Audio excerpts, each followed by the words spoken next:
কখনো ভেবেছ গভীর সমুদ্রের নীল রহস্যের ভেতর কি লুকিয়ে আছে? যদি তোমাকে বলা হয় এমন এক প্রাণী আছে যারা মানুষ আর মাছের মিশ্রণ বিশ্বাস করতে পারবে, জলপরী সত্যি নাকি কেবল রূপকথার গল্প? আজ আমরা উন্মোচন করব সেই রহস্য যা শতাব্দীর পর শতাব্দী ধরে মানুষের কল্পনা আর বাস্তবতার মাঝখানে দুলে গেছে।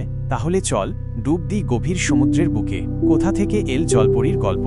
জলপরীর অস্তিত্বের ধারণা নতুন কিছু নয়। প্রাচীন ব্যাবিলনীয় সভ্যতার দেবতা ওয়ানেস ছিল আধা মানুষ আধা মাছের রূপের। গ্রিক পুরাণে সাইরেন নামে পরিচিত জলপরীরা ছিল যারা গান গেয়ে নাবিকদের পথভ্রষ্ট করত। আবার স্কটল্যান্ডের কিংবদন্তি সিল্কি বলেছে শিল মাছের রূপ ধারণকারী প্রাণী যারা পরে মানুষের রূপ নিত। ইতিহাসে জলপরী দেখার দাবি কে করেছিল?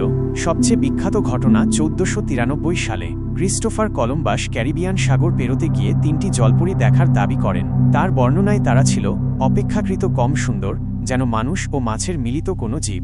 এরপর সপ্তদশ শতকের বিভিন্ন নাবিকদের নথিতে জলপরীর উপস্থিতির কথা পাওয়া যায়। কিছু রিপোর্ট বলছে কিছু রহস্যময় প্রাণী নাবিকদের জাহাজের পাশে ভেসে আসত। তবে কি জলপরীরা সত্যিই ছিল? আধুনিক বিজ্ঞানীদের মতে অনেক সময় ক্লান্ত আর বিভ্রান্ত নাবিকরা সামুদ্রিক স্তন্যপায়ী প্রাণী যেমন ম্যানিটি বা ডুগং দেখেই জলপরী ভেবে ভুল করেছেন। এই প্রাণীগুলির শরীরের গঠন অনেকটা দূর থেকে মানবাকৃতির মনে হতে পারে, বিশেষ করে যখন আলো মৃদু হয় আর সমুদ্রের ঢেউ দুলে ওঠে।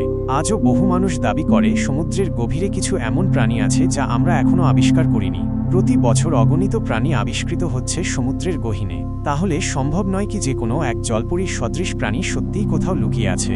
কিছু রহস্য থেকে যায় যা আজও বিজ্ঞানের হাতে পুরোপুরি ধরা দেয়নি, এবং কখনো কখনো রহস্যই তো আমাদের কল্পনাকে বাঁচিয়ে রাখে। তুমি যদি আজকের রহস্য উপভোগ করে থাকো, তাহলে এখনই রহস্যের সাম্রাজ্য চ্যানেলটি সাবস্ক্রাইব করো আর পাশে থাকা বেল আইকনে চাপ দাও, যাতে পরবর্তী রহস্যগুলো তোমাকে ঠিক সময় খুঁজে পায়। তোমার একটি লাইক আর একটি কমেন্ট আমাদের অনুপ্রেরণার ঝর্ণা হয়ে উঠবে।